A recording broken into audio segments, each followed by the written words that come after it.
Class 12th वाले सभी बच्चे ध्यान दें, आपका बिजनेस स्टडीज़ का जो वार्षिक परीक्षा 2026 के लिए पेपर है वो पूरा पेपर और उसका सॉल्यूशन मैं यहाँ पर आप सभी छात्रों को बता रहा हूँ। जितने भी छात्र वीडियो को देख रहे हैं तो पूरे के पूरे पेपर को आपको देखना है। अब जो मैं सेट आपको बता रहा हूँ कौन सा सेट है, अब मैं आपको सेट डी बता रहा हूँ। सेट ए से लेके तो सी तक चैनल पर डल गए हैं। प्यारे विद्यार्थियों, जो सेट पेपर मैं बता रहा हूँ अगर आप इन्हें पढ़कर जाते हैं ना तो मैं आपसे वादा करता हूँ कि 95% पेपर आपका बाहर नहीं जाएगा। तो जितने भी छात्र वीडियो को देख रहे हैं तो प्यारे विद्यार्थियों पूरा का पूरा पेपर देखना है। बिल्कुल भी एक भी क्वेश्चन अगर आप मिस करते हैं तो आपकी गलती होगी, इसलिए ये गलती ना करें और अच्छे से पूरा का पूरा प्रश्न पत्र देखें और अपनी वार्षिक परीक्षा की तैयारी करें। क्वेश्चन यहाँ पर आप देख सकते हैं आपकी स्क्रीन के सामने वो प्रश्न आ चुके हैं जो परीक्षा में पूछे जाएंगे। सबसे पहले सही विकल्प वाले क्वेश्चन पूछे जाएंगे जिसमें आपसे पूछा गया है कि प्रबंध क्या होता है। प्यारे विद्यार्थियों, प्रबंध क्या है? कला, एक विज्ञान या फिर दोनों? प्यारे विद्यार्थियों, कला एवं विज्ञान दोनों ही प्रबंध होता है, तो इसमें आपको ऑप्शन नंबर डी करेक्ट उत्तर के रूप में लिखना है। अगला प्रश्न परीक्षा में आएगा, आप ध्यान से देख लीजिए। प्रबंध के सिद्धांत हैं, तो प्रबंध के सिद्धांत कैसे होने चाहिए इसमें आपको लिखना है। प्रबंध के जो सिद्धांत होते हैं गतिशील होते हैं, तो इसमें आप गतिशील करेक्ट करेंगे। जितने भी स्टूडेंट्स वीडियो को देख रहे हैं तो वीडियो को लाइक कर चैनल को सब्सक्राइब जरूर करके रखना है, क्योंकि आपको जो मैं पेपर बता रहा हूँ ये आपकी परीक्षा में 95% पूछे जाएंगे, लेकिन जितने भी सेट में बता रहा हूँ ना उन्हें आपको पढ़ना ही है। अधूरा पेपर नहीं देखना है, बिल्कुल पूरा पेपर देख कर जाना है अगर अच्छे नंबर आपको लाना है तो। निम्न में से कौन सी व्यावसायिक पर्यावरण की विशेषता नहीं है? तो प्यारे विद्यार्थियों इसमें आपको लिखना है कर्मचारी पर्यावरण की विशेषता नहीं होती है। नियोजन प्रबंध का चरण क्या है? तो वैकल्पिक चरण होता है, तो इसमें आपको लिखना है वैकल्पिक। ठीक है, नेक्स्ट क्वेश्चन ये रहा आपकी स्क्रीन के सामने। निम्न संगठन स्वतः निर्मित होते हैं, तो इसमें आपका हो जाएगा अनौपचारिक। नियुक्तिकरण है, तो नियुक्तिकरण नियंत्रण करना, तो इसमें आप लिखेंगे नियंत्रण करना। अंग्रेजी मीडियम वाले बच्चों के लिए भी पेपर ऐप पर ही उपलब्ध है। ऐप की लिंक डिस्क्रिप्शन में मैंने दे रखी है, आपको ऐप को इंस्टॉल कर लेना है सभी स्टूडेंट्स को। प्रबंध एक सतत है, तो प्रबंध एक सतत क्या है? तो ये एक प्रक्रिया है, तो इसमें आपको लिखना है प्रक्रिया। वैज्ञानिक प्रबंध के सिद्धांत का प्रतिपादन ने किया था, तो इसमें आपको लिखना है टेलर ने प्रतिपादित किया था, तो टेलर सही होगा। नियम स्थापित करने में सहायक होते हैं, तो नियम अनुशासन स्थापित करने में, तो यहाँ पर आप क्या लिखेंगे? अनुशासन लिखेंगे। ठीक है, अधिकारों के अंतरण से कार्य करने की प्राप्त होती है, तो कार्य करने की शक्ति प्राप्त होती है, तो इसमें आपको शक्ति करेक्ट लिखना है। प्रार्थियों को योग्य एवं अयोग्यता में बांटना कहलाता है, तो वो क्या कहलाता है? निरंतर कहलाता है। बांटना निरंतर कहलाता है।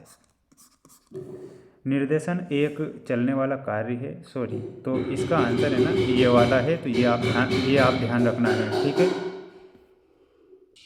यहाँ पर आप देखिएगा निर्देशन एक चलने वाली शाखा है, तो ये निरंतर चलने वाली शाखा है, तो इसमें आप लिखेंगे निरंतर।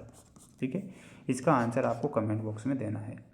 वित्तीय प्रबंध सामान्य प्रबंध की है, तो प्रबंध की क्या हो जाएगी? ये एक शाखा है, तो इसमें आपको शाखा करेक्ट सही उत्तर के रूप में ध्यान रखना है। नेक्स्ट क्वेश्चन की ओर अब हम बढ़ेंगे। माय डियर फ्रेंड्स, पूरा पेपर ध्यान से देखना है और अच्छे से आपको याद कर लेना है। ये आपकी जोड़ी है जो आपको मैं बताऊंगा। विनियोग निर्णय में आपका वित्तीय कार्य करने का क्षेत्र सही उत्तर हो जाएगा ऑप्शन नंबर एफ। बजट में आपको मिलाना रहेगा पूर्वानुमान। विचलन में हो जाएगा आपका ऑप्शन नंबर ई सुधारात्मक कार्यवाही। ना लाभ होती है ना हानि होती है, तो इसमें आपका सही उत्तर क्या हो जाएगा? सम विच्छेद बिंदु में। मानक लागत लेखांकन में आपको मिलाना रहेगा लागत नियंत्रण करने से। पूंजी संरचना में मिलाना रहेगा आपका स्थायी पूंजी से। ठीक है, तो ये आपकी यहाँ पर जोड़ी कंप्लीट हो चुकी है। नेक्स्ट क्वेश्चन की ओर अब हम बढ़ेंगे। अगला क्वेश्चन ये रहा आपकी स्क्रीन के सामने, जिसमें आपको एक वाक्य में उत्तर देना है। अधिकार अंतरण के कितने तत्व होते हैं? तो इसमें आपको लिखना है 3 तत्व। विज्ञापन भर्ती का कौन सा स्रोत है? तो प्यारे विद्यार्थियों इसमें आपको लिखना है बाहरी स्रोत। क्या लिखना है? बाहरी स्रोत आपको लिखना रहेगा। अगला है निर्देशन के कितने तत्व होते हैं? तो इसमें आपको लिखना है निर्देशन के 4 तत्व होते हैं। तो यहाँ पर आप लिखिएगा निर्देशन के 4 तत्व होते हैं। वेतन कौन सी अभिप्रेरणा है? तो वेतन जो है एक मौद्रिक अभिप्रेरणा है, तो इसमें आपको मौद्रिक करेक्ट करना है। अंगुली लता कौन सा संप्रेषण है? तो प्यारे विद्यार्थियों इसमें आप लिखिएगा अनौपचारिक ये संप्रेषण है, तो यहाँ पर हो जाएगा अनौपचारिक। ठीक है। अधीनस्थ को कार्य सौंपने को क्या कहते हैं? तो उसे बोला जाता है उत्तरदायित्व, तो यहाँ पर आप करेक्ट कीजिएगा उत्तरदायित्व। उपभोक्ता मंच के कितने स्तर होते हैं? तो इसके 3 स्तर होते हैं, 3 आपको करेक्ट करना है। सभी को अच्छे से पढ़ लेना है, याद कर लेना है, क्योंकि ये प्रश्न परीक्षा में आएंगे। ऐसे क्वेश्चन मैं आपको यहाँ पर बता रहा हूँ। वहीं अगला क्वेश्चन देखिएगा जिसमें आपको सत्य और असत्य वाले प्रश्न दिए गए हैं। नियुक्तिकरण एक सतत प्रक्रिया है, तो बिल्कुल ये आपका क्या हो जाएगा? सत्य हो जाएगा। पूंजी बाजार तथा मुद्रा बाजार एक समान है, तो ये आपको असत्य लिखना है। प्राथमिक बाजार को कोई निश्चित स्थान नहीं होता है, तो ये बिल्कुल आपका सत्य है। प्रतिभूतियों का नियमन जो होता है सेबी के द्वारा किया जाता है, ये सत्य है। विज्ञापन विक्रय संवर्धन में सहायक है, तो ये आपका सत्य होगा। उत्पाद विपणन मिश्रण का एक तत्व है, तो ये भी आपको सत्य के रूप में लिखना है।